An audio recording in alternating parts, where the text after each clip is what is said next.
Claartje, as I mentioned, Professor of Communication Information Systems Studies at Utrecht University, but also doing the ERC project, the GhostWorkers, well-being. Thanks also for helping, also organizing, and also showing me the landscape of the data work movements. So your focus is on European data workers executing work via online platforms like Amazon and others. So where does your interest for this research comes from, and why do you also think it's now important also to do this? It started with a book of Mary L. Gray and Siddharth Suri, and they studied what they called ghost work in the United States and also in India. I think it was a wonderful book and an eye-opener for me. I had no idea that this was happening and a part of the AI supply chain. So I was very interested in looking at that, and I wanted to add also how is that then happening in Europe, and does it affect the well-being of the workers? So that was my specific aim, or is still my specific aim in the study we're doing. Yeah. Yeah, thanks. And so you're doing you also already published quite some studies on European data workers working via platforms. So with the question, so who are the workers? So what do you see? So what are your experiences in that? Yeah, so different from what we just heard from the Data Labelers Association, very nice to meet you, is that I looked at people online, right? So that we're doing this work through platforms like Amazon Mechanical Turk, Microworkers, Clickworker, Appen.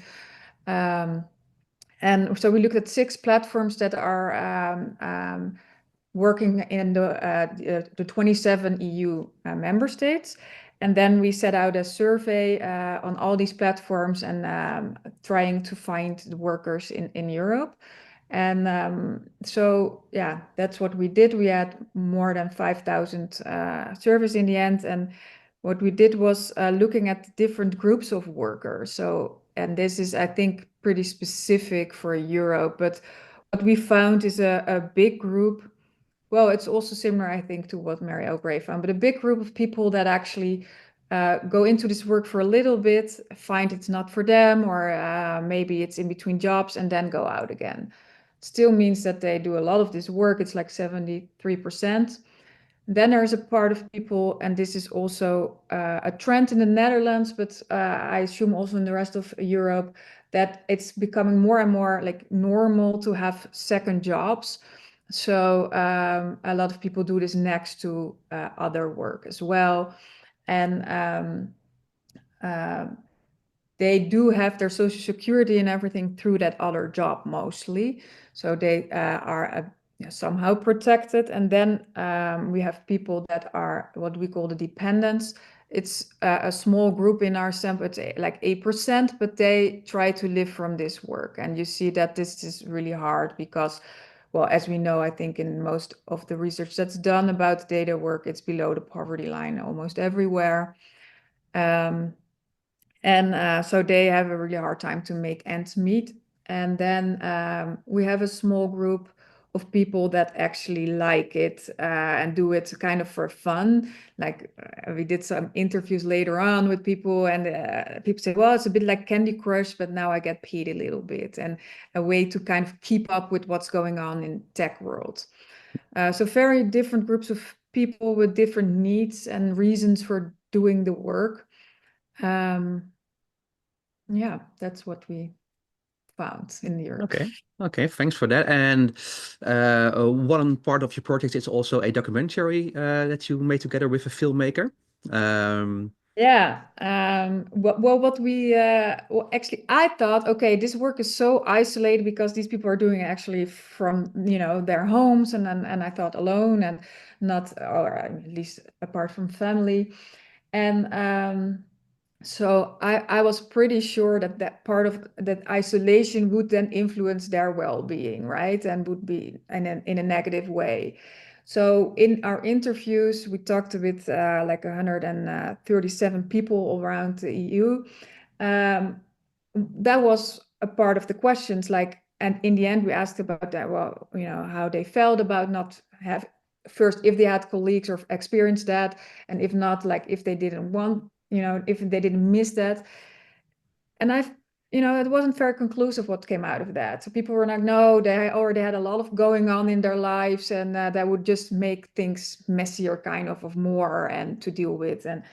And then also about the last question was about how would you feel about maybe get more organized, and also people were a bit like, too much. I already have like, that was, of course there were differences in answers, but so I was surprised by that, and I just wanted to kind of get into that a little bit deeper, and this was a way to do it, was this cinematic research.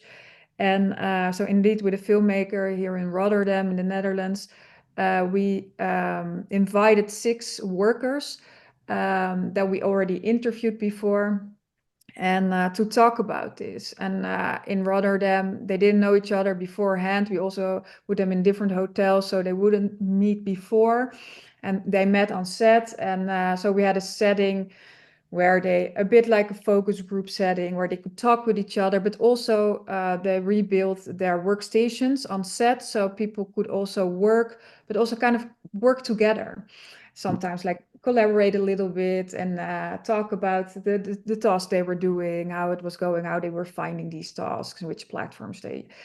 And I thought that was really interesting, because now you saw how much they actually enjoyed that, having these colleagues for 2 days. And it felt for most, this is at least how I experienced it, as a revelation to how nice that can be, to talk with others about your work, and complain about the work, and also exchange experiences about really weird tasks where they ask you to provide measurements of your body, or make pictures of yourself in summer clothes, or